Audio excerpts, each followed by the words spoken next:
మిత్రులందరికీ నమస్కారం. ఫ్రెండ్స్, మనకి టెట్ ఎగ్జామ్లో భాగంగా ఈరోజు ఈ టాపిక్ నుంచి మనకి బిట్ అయితే రావడం జరిగింది. మనకి మెయిన్గా టాపిక్ అంతా నేర్చుకోవాలి. ఒక బిట్ నేర్చుకోవడం వల్ల ఎటువంటి ప్రయోజనం లేదు. ఇక్కడ చూడండి, మొత్తంగా 3 అంశాలు ఉంటాయి ఇక్కడ. ఉత్తమ పురుష అంటే నేను, మేము. మధ్యమ పురుష అంటే నీవు, నువ్వు, తమరు, మీరు. ప్రథమ పురుష అంటే అతడు, వాడు, ఆయన, ఆమె, వారు, వాళ్ళు. ఇక్కడ చూడండి, కోడ్ ఏంటంటే తాను లేదా నేను ఉత్తమ, ఎదుట మధ్యమ, ఎక్కడో ప్రథమ. ఇది సింపుల్గా కోడ్. ఇక్కడ మనకి నేను అంటే ఏకవచనమా, మేము అంటే బహువచనం. అక్కడ ఎలా ఇస్తున్నాడో చూడాలి. మేము అని చెప్పేసి సెంటెన్స్ స్టార్ట్ చేశాడంటే ఉత్తమ పురుష బహువచనం అవుతుంది.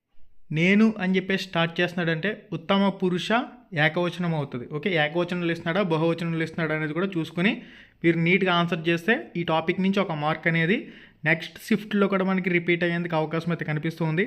మధ్యమ పురుష ఏకవచనంలో నీవు, నువ్వు, తమరు అనేవి వస్తాయి. మధ్యమ పురుష బహువచనంలో మీరు అని చెప్పేసి వస్తుంది. ప్రథమ పురుష ఏకవచనంలో అతడు, వాడు, ఆయన, ఆమె, అది.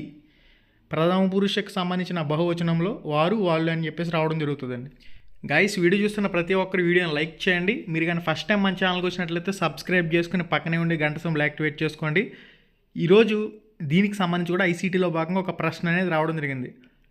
ఇక్కడ నిబుల్ అంటే 4 bits, 1 byte is equal to 8 బిట్లు, 1024 bytes is equal to 1 KB. Next 1024 kilobyte is equal to 1 MB, 1024 megabyte is equal to 1 GB, 1024 gigabytes is equal to 1 terabyte, 1 TB, 1024 terabytes is equal to 1 petabyte, 1024 petabytes is equal to 1 hexabyte, 1024 zettabyte is equal to 1 yottabyte. Okay, మనకి దీనికి సంబంధించి కూడా ఒక bit అనేది అడగడం జరుగుతుంది. Already మనం చూసాం. MOOC అంటే మాసివ్ ఓపెన్ ఆన్లైన్ కోర్స్. ఇది ఫస్ట్ సెషన్లో ఇచ్చాడు. తర్వాత SPOC అని చెప్పేసి ఈరోజు జరిగిన సెషన్లో ఇచ్చాడు, self paced online courses. Next మనకి మిగిలింది ఏంటంటే DOCC, distributed open collaborative courses అని చెప్పేసి మనకి DOCCకి సంబంధించి కూడా నెక్స్ట్ షిఫ్ట్లో బిట్ రావడానికి అయితే అవకాశం ఉంది. ఇంకా మనకి ఏం అడుగుతాడు, LED లిక్విడ్ క్రిస్టల్ డిస్ప్లేకి సంబంధించి కానివ్వండి. ఇక్కడ స్క్రీన్ మీద డిస్ప్లే చేస్తాను చూడండి, LCD లిక్విడ్ క్రిస్టల్ డిస్ప్లే అని చెప్పేసి అంటారు. LED light emitting diode, DLP అని చెప్పేసి కూడా అడిగే అవకాశం ఉంది. Digital light processing.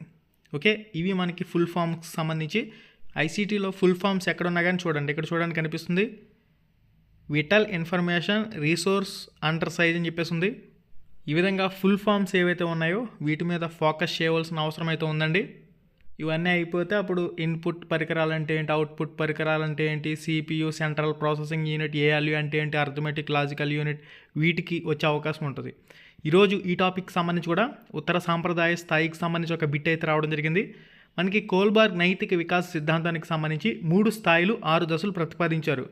స్థాయిలు ఏంటంటే పూర్వ సాంప్రదాయ స్థాయి, దీనిలో 2 దశలు ఉంటాయి. సాంప్రదాయిక స్థాయి, దీనిలో 2 దశలు ఉంటాయి. ఉత్తర సాంప్రదాయిక స్థాయి, దీనిలో 2 దశలు ఉంటాయి. పూర్వ సాంప్రదాయిక స్థాయి, ఇక్కడ మొదటి దశలో ఏంటంటే విధేయత, శిక్ష నేపథ్య నీతి. అంటే శిక్ష నుంచి తప్పించుకోవడానికి లొంగిపోయే దశ అని చెప్పేసి 1వ దశని చెప్పుకోవడం జరుగుతుంది.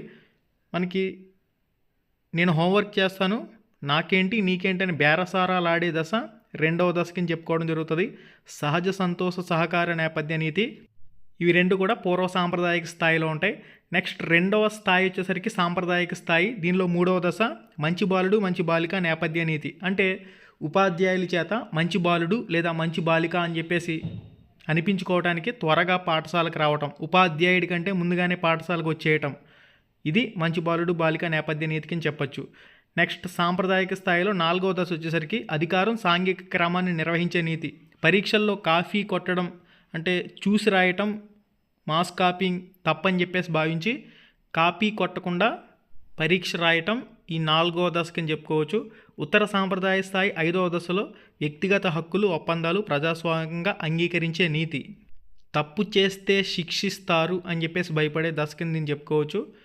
అదేవిధంగా చట్టాలను గౌరవించడం, ఇటువంటివన్నీ నేర్చుకుంటాడు. ఉత్తర సాంప్రదాయిక స్థాయి ఇక 6వ దశ వచ్చేసరికి అంతరాత్మ దశ. ఈ అంతరాత్మ దశకి చాలా తక్కువ మంది చేరుకుంటారు. స్వామి వివేకానంద, మహాత్మా గాంధీ ఇటువంటి ఎవరైతే ఉన్నారో వీళ్ళందరూ కూడా ఈ చివరి దశ వరకు చాలా తక్కువ మంది చేరుకుంటారని చెప్పేసి చెప్పుకోవడం జరుగుతుంది. ఓవరాల్గా ఇదండి కోల్బర్గ్ నైతిక వికాస్ సిద్ధాంతానికి సంబంధించిన ఓవరాల్ టాపిక్పై మీకు అవగాహన అయితే వచ్చి ఉంటుందని చెప్పేసి అనుకుంటున్నాను. వాడు ప్రశ్న ఏ విధంగా అడిగినా కానీ మీరు ఈజీగా ఆన్సర్ చేయగలుగుతారు. మనకి నెక్స్ట్ ఇది కూడా చాలా ఇంపార్టెంట్ టాపిక్కే. మనోసాంఘిక వికాస్ సిద్ధాంతానికి సంబంధించి ఎరిక్సన్కి సంబంధించి 8 దశలను అయితే ప్రతిపాదించడం జరిగింది. ఫస్ట్ది పూర్వ శైశవం, ఇది 1 సంవత్సర వయసులో ఉంటుంది. క్లిష్ట పరిస్థితి, నమ్మకం, అపనమ్మకం, లక్షణం లేదా గుణం, ఆశ, నమ్మకం. నెక్స్ట్ రెండవది ఉత్తర శైశవం, ఇది 2 సంవత్సరాల వయసులో ఉంటుంది. క్లిష్ట పరిస్థితి, స్వయం ప్రతిపత్తి, సందేహం, సిగ్గు, సంశయం. మూడవది క్రీడా దశ, 3 నుంచి 5 సంవత్సరాల వయసులో ఉంటుంది. చొరవ, అపరాధ భావం. పాఠశాల దశ అనేది 6 నుంచి 11 సంవత్సరాలు, శ్రమించడం, న్యూనత. కౌమార దశ అనేది 5వది, 12 నుంచి 20 సంవత్సరాలు, పాత్రత, గుర్తింపు, పాత్రత, సందిగ్ధం. 6వ దశ వచ్చేసరికి పూర్వ వయోజన దశ, 21 సంవత్సరాల నుంచి 30 సంవత్సరాల మధ్య ఉంటుంది. సన్నిహిత్యం, ఏకాంతం అనే క్లిష్ట పరిస్థితి ఉంటుంది. ప్రేమ అనే సద్గుణం. నెక్స్ట్ 7వది మధ్య వయోజన దశ, 30 నుంచి 60 సంవత్సరాల వయసు ఉంటుంది. క్లిష్ట పరిస్థితి, ఉత్పాదకత, స్తబ్దత. 8వ దశ వచ్చేసరికి పరిపక్వ దశ, 60 సంవత్సరాల పైబడి ఉంటుంది. చిత్తశుద్ధి, నిరాశ, క్లిష్ట పరిస్థితి. మనకి గుణం, సూక్ష్మ బుద్ధి, వివేకం. గుణాలు కూడా పక్కనే ఉన్నాయి, అవన్నీ కూడా చూడండి.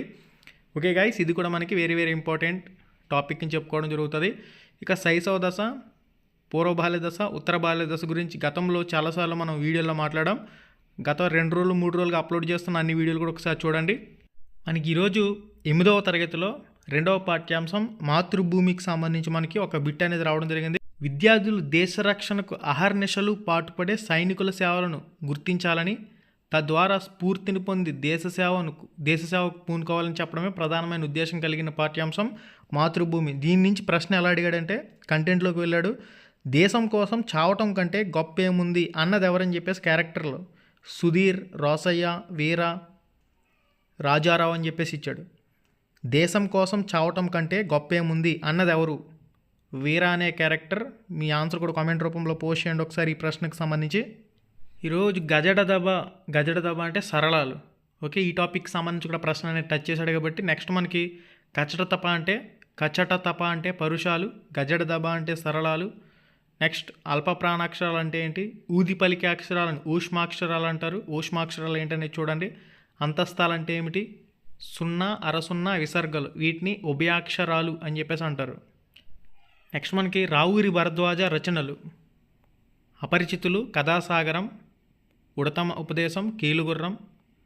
ఇందులో చూసుకోండి కథా సంపుట్లు అంటే ఏమిటి, పిల్లల కథలు ఏమిటి, నవలలు ఏమిటి, కరిమిరింగిన వెలగపండు, జలప్రలయం, ఇవి మనకి నవలలు.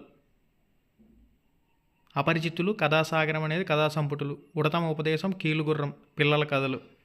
ఓకే, ఈ విధంగా కూడా ప్రశ్నలు అయితే వస్తూ ఉన్నాయి. ఓకే గైస్, చూసారు కదా ఈ వీడియోలో. మార్నింగ్ ఒక వీడియో అయితే అప్లోడ్ చేశాను, అది ఎవరైనా చూడకపోతే చూడండి. పొదుపు గణనకు సంబంధించి కూడా అడిగారండి సైకాలజీలో భాగంగా. పొదుపు గణనకు సంబంధించి అసలు ప్రయత్నాలు మైనస్ పునరభ్యసన ప్రయత్నాలు బై అసలు ప్రయత్నాలు ఇంటూ 100. అక్కడ నెంబర్స్ ఇచ్చాడు, నెంబర్స్ ప్రకారం ఆ సమ్మన్ అయితే చేయవలసి ఉంటుంది. SPOC అందరికీ తెలిసిందే, సెల్ఫ్ పేస్డ్ ఆన్లైన్ కోర్సెస్. కుప్పుస్వామికి సంబంధించిన ఒక నిర్వచనం అడిగారంటండి. బ్రోనర్ బోధనా సిద్ధాంతానికి సంబంధించి ఒక ప్రశ్న. మనకి సైకాలజీలో కొత్తగా యాడ్ చేసిన టాపిక్లో వన్ స్కూలింగ్ ఈ పుస్తకాన్ని రాసింది ఎవరని చెప్పేసి అడగడం జరిగింది. భక్త కబీర్ ఆన్సర్ వచ్చే విధంగా ఒక ప్రశ్న అయితే రావడం జరిగింది. సరోజినీ నాయుడికి సంబంధించి ఆన్సర్ వచ్చే విధంగా ఒక ప్రశ్న అయితే వచ్చినట్లు. భాస్కరాచార్యకి సంబంధించి గణితం మెథడ్కి సంబంధించి ఒక ప్రశ్న వచ్చినట్లు చెప్పారు. ఇట్ ఈజ్ పండగకి సంబంధించి ఒక ప్రశ్న. వికాస సూత్రాల్లో సరికానిది గుర్తించండి. జ్ఞానాత్మక రంగం, భావావేశ రంగం, మానసిక చలనాత్మక రంగాలకు సంబంధించి స్పష్టీకరణలకు సంబంధించి కూడా 2 ప్రశ్నలు అయితే రావడం జరిగింది తెలుగు సబ్జెక్ట్లో భాగంగా. ఓకే గైస్, ఆల్రెడీ ఒక వీడియో చేశాను, ఆ వీడియో ఎవరైనా చూడకపోతే చూడండి. మరిన్ని ఇటువంటి ఇంపార్టెంట్ అప్డేట్స్ మీరు మిస్ కాకుండా ఉండాలంటే తప్పకుండా వీడియోని లైక్ చేసేయండి, మీ ఫ్రెండ్స్ అందరూ కూడా షేర్ చేయండి. మళ్ళీ వీడియోలో మళ్ళీ కలుసుకుందాం. శుభం, ధన్యవాదాలు.